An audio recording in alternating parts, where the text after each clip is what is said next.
He is, God, he has got so much damn potential. He definitely does. He's got so much potential. But he comes back from every fight that he's had better, you know? I mean, when one of the most impressive ones was he knocked out Klitschko. Oh my God. Klitschko's seen better days though. Change, another inconsistency in Anthony Joshua. I now understand, I believe having watched this, where Jake Paul is getting his confidence from. How he's built this narrative in his head that he genuinely has a chance. I think the thing to remember here though, is that Anthony Joshua doesn't struggle against all smaller fighters. This might be his last fight, getting in there with Anthony Joshua and getting knocked out. Joe Rogan and Mike Tyson discussed the Jake Paul versus Anthony Joshua fight, pointing out the big differences between the two fighters. Tyson said Joshua must control his punches because Jake is not on his level. Rogan called Joshua one of the most dangerous men in boxing and warned that Paul is taking a huge risk by facing someone so powerful, especially since Jake has mostly fought retired or older fighters in exhibitions. It's one of the craziest propositions of all time.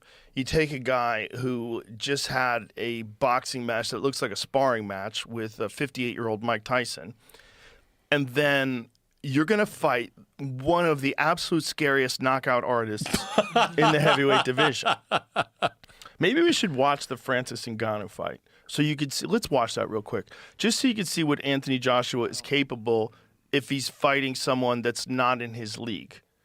Okay, look, Usyk beat him, and he beat him twice, and Andy Ruiz caught him in the first fight and dropped him and stopped him. It was spectacular. Andy Ruiz is super fucking talented. Usyk is perhaps The host of the Wade Concept explained that for Jake Paul, being knocked out by one clean punch from Anthony Joshua would actually be safer than taking repeated punches over 8 rounds. The reason is simple. Constant punishment could lead to serious long-term injuries, even though Joshua will wear smaller 10-ounce gloves.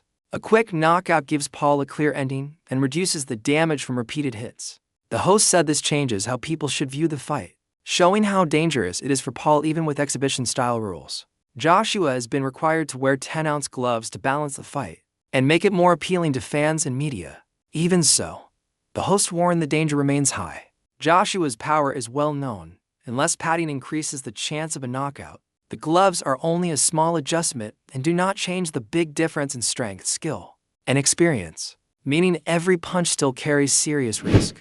There really is only one outcome that can hurt Jake in this scenario, and that's that he gets viciously knocked out. Or he gets beat up really bad for 8 rounds and then viciously knocked out. I saw Nikisa talking on Ariel Helwani's show today about this, about like how it's not necessarily something they're worried about that Jake gets knocked out because he's not afraid of the one-punch knockout as much as he's afraid of like Jake getting beat up for 8 rounds badly and it, you know, causing some real cognitive damage. And there is science behind the fact that the more repeated head trauma is the more dangerous thing about pro boxing, because those gloves, you can get hit, you get 8 to 10 seconds to stand, and you can repeat it 2-3 times in the same fight, just absorbing punch after punch. So in the totality of Jake getting like knocked out cold, is that the worst thing possible for his health? I mean, who knows, dude? You could have a freaking brain aneurysm when you get hit off one shot from a guy like AJ.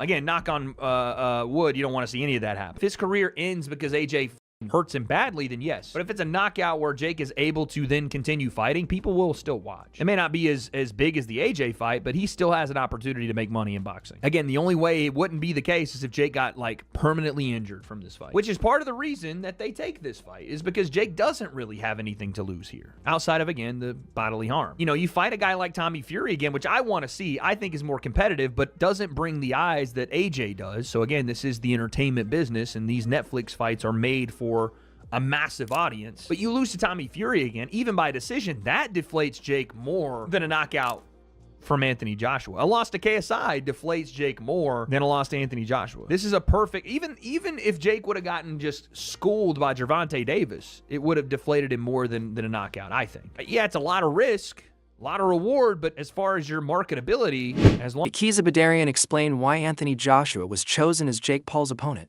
Since the fight is being filmed for Netflix, the organizers needed a matchup that would look big and tell a strong story. They considered things like star power, media attention, and audience interest. Joshua fit perfectly. He is a former world champion with global fame, making the fight easy to promote. His involvement raises the stakes and creates a powerful storyline for fans and sponsors. The Netflix coverage increases the drama around both the build-up and the fight. You know, Jake Paul being Jake Paul, he wanted to focus on the biggest, baddest names possible. That included Terrence Crawford. That included Ryan Garcia. That included Tommy Fury. That included Anthony Joshua. And we probably had, I don't know, 30 or 40 names that we kind of reviewed. And I will say at least 12 or 13 names that agreed to do the fight. Some within the 2-week period, actually. But from a Netflix perspective, they were very keen on Joshua. They were interested on Crawford. They were interested in Ryan Garcia as potential opponents for Jake Paul. They were interested in Tommy Fury at some level as well. And the one that Jake gravitated towards was Anthony Joshua. Once it became clear Ryan couldn't do the fight as well. Ryan was also something that he was interested in doing. And the deal came together mostly because Jake mentioned this as of March of this year, right? That's the first time he was on a podcast and said, I think I can beat Anthony Joshua. Everyone laughed. At the time, Eddie Hearn said this is another, media attention-seeking moment for Jake Paul.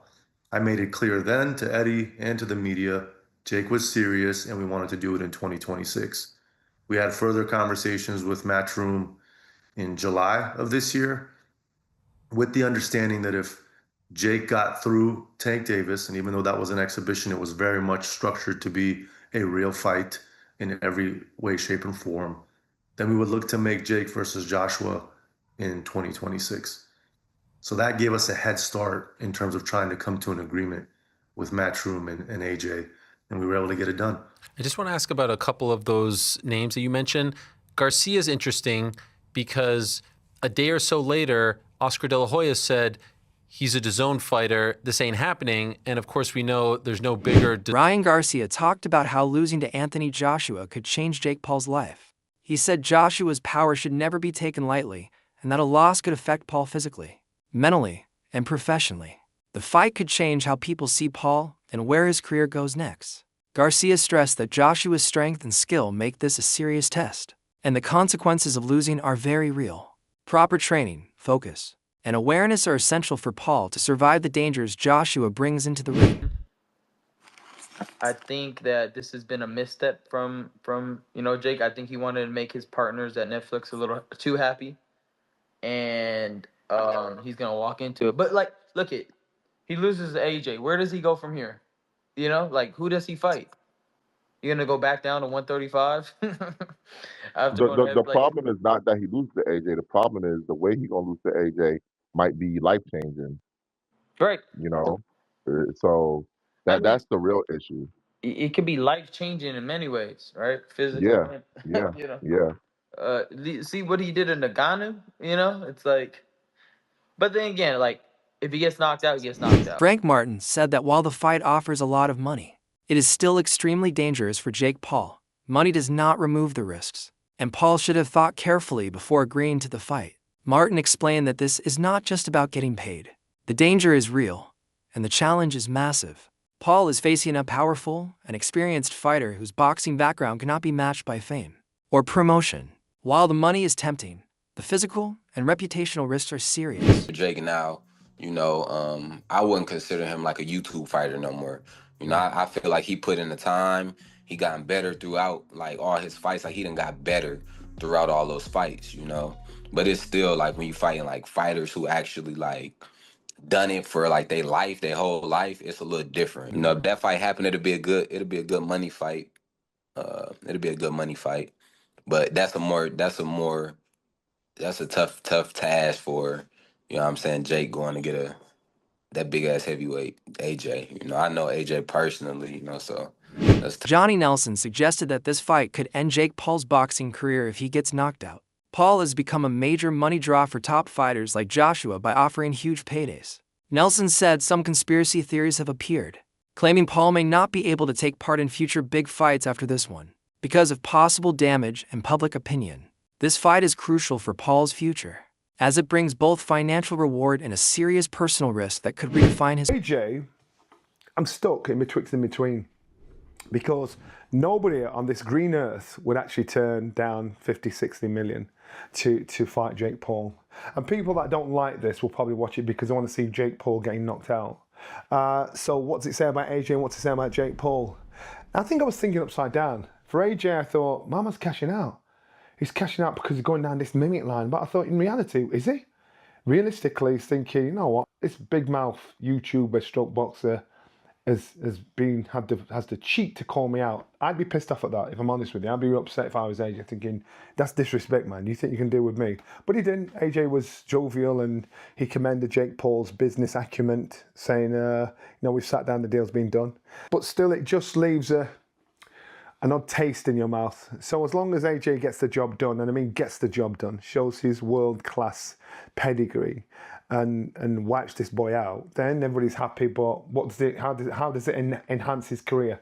The only way it enhances his career is financially. That's it. No other way. There's no props from beating Jake Paul, apart from saying, thank God you shut him up. For Jake Paul now, I got to give this boy props because he now has our attention and the whole world is talking about Jake Paul. I want to say a big thanks to our sponsors, Bet Goodwin, for supporting that boxing show. Now, if you're interested in having a little flutter, or as I call it after my dad, Benji's Bets, Bet Goodwin's the place to be. Check out Bet Goodwin using the QR code on the screen. I'm probably all right. I'm probably 90% thinking the fight's going to happen. But I'm struggling. I'm thinking, this boy can't be so stupid. But then you hear a whisper. You hear a whisper that Jake Paul himself might be cashing out. Because the big purses that he's pulling, fighting these has-beens or ex-fighters, they're dropping slowly but surely. So maybe, just maybe, this might be his last fight. Getting in there with Anthony Joshua and getting knocked out. But there's always that conspiracy theory. Are there some contract agreements that can and cannot be done, which will never see the light of day that we don't know about? Well, if you're an ex-fighter and if you like the fight game, you'll see fake. You'll know fake when you see it. So if there's any of that fakery going on with this, pulling a shot, taking it easy, giving man a bit of a breather, especially coming from AJ, I'd be disappointed because AJ's brand alone. Anthony Joshua commented on Francis Ngannou's decision not to fight Jake Paul, calling it a bad choice. Joshua said boxers rarely get opportunities like this, and turning down big money fights is not always smart. Chael Sonnen agreed, saying Ngannou should have taken the fight. There was little risk and a big chance to earn money and gain exposure. Joshua's comments show the importance of smart decision-making and recognizing rare opportunities in professional. Ngannou does not take the fight against Jake Paul. Anthony Joshua takes the fight against Jake Paul. Anthony Joshua at the press conference gets asked his opinion of Francis not taking the fight against Jake Paul. And Joshua's like, he's an idiot. He's an idiot. There is no reason for him to not take this match. I cannot be and am not mad at Francis. I can't be. Like rules would preclude me from being upset with Francis. I'm not a big Francis fan. Francis fan. I'm not a Francis supporter. So I want to hurt Francis. I want to do something to hurt him. Well, his own actions took $10 million out of his bank account, of which, by the way, could use $10 million. So I can't be mad at him. If I teased him, and by God, get in there and he go, oh my gosh, I heard Chael and I heard from all the Eagles and what was I thinking? And Joshua's out and this is my chance of redemption. Hey, put me in, Jake. That would then help him. That would be positive for Francis. That would create envy as well as jealousy from outside observers like me. But I will tell you, trying to break down and understand how we got to this conclusion is mind-boggling. You ever met a writer? Your whole life, have you ever met a writer? Maybe went to college for it and they're a writer. Do you want to know the hardest thing in the world that person's going to have to do to make money? Find somebody to... Jake Paul has pointed to Anthony Joshua's struggles against smaller fighters, suggesting it could help him in the fight. Analysts, including a podcast host named Henry, reviewed Joshua's past fights against smaller opponents and noticed certain patterns. While Paul sees a weakness, the analysis shows that Joshua's power technique, and reach usually make up for any size disadvantage. The discussion reflects the wider debate about size in boxing, but Joshua's experience and preparation still make him a very tough opponent. Anthony Joshua definitely doesn't struggle, and that's against guys who are of a similar stature to him. When he won his first world title against Charles Martin, he was a taller heavyweight, not taller than AJ necessarily, but a heavyweight of taller stature, and he got that one with a very simple knockout. It was one of the easiest fights of Anthony Joshua's career. He had a war against Vladimir Klitschko, but again, he was highly competitive and eventually managed to get Klitschko out of there. In the Kubrat Pulev fight, while it was a mixed performance, he did end up producing one of his best knockouts. Similarly against Robert Helenius, whilst AJ probably didn't put in one of his best performances, again, it ended in another dramatic knockout. He was punch perfect against Otto Wallin, in my opinion, and he had that absolutely devastating knockout win against Francis Ngannou, who, of course, an absolutely enormous man with a fantastic chin, or so it seemed until Anthony Joshua got his hands on him. Even earlier on in his career against the likes of White, Brazil, and Molina, these were all taller heavyweights who AJ dealt with consummate ease. Of course, most recently, he had that loss against Daniel Dubois. So the reason I mention all of these is to say that AJ doesn't struggle against every shorter man. Therefore, if Jake does okay in some capacity, as I say, loses on points or manages to go several rounds of Anthony Joshua, then you have to say that Jake Paul's quite a bit better than we thought. And Anthony Joshua, yeah, he's slipped since then a bit. I mean, AJ physically was better back then, but he's way more experienced now, so he's maybe around the same overall. It probably all evens out. But the point is, you'd have to give Jake Paul some credit in that situation and really worry about where Anthony Joshua is at this point. Overall, while some of the things that Jake Paul's saying might be true, it still doesn't mean that he has any hope in hell of winning this fight. I still fully expect Anthony Joshua to deal with him within a couple of rounds. Now look, to most people, it'll be a loss to Anthony Joshua if he doesn't even finish him in round one. But the reality is, I understand in boxing that someone can move and can survive for periods of time. It might be that Jake Paul runs. If he does that, then yeah, I could see how he could... This fight has gained huge attention because it is one of the biggest mismatches seen in boxing in recent years. While Jake Paul may have youth on his side, that alone cannot close the gap in skill, experience, and ring intelligence. Many believe the fight will be entertaining, but heavily favors Joshua in strength, training, and technique. Paul has built his boxing path through social media fame, exhibitions, and carefully chosen fights. Facing Joshua is another step in that journey, offering money and exposure. Analysts say chances like this are rare. While Paul brings attention and personality, he is stepping in with a far more skilled and experienced boxer. The fight tests whether Paul is truly ready for elite professional boxing, showing the difference between promotion and real boxing ability.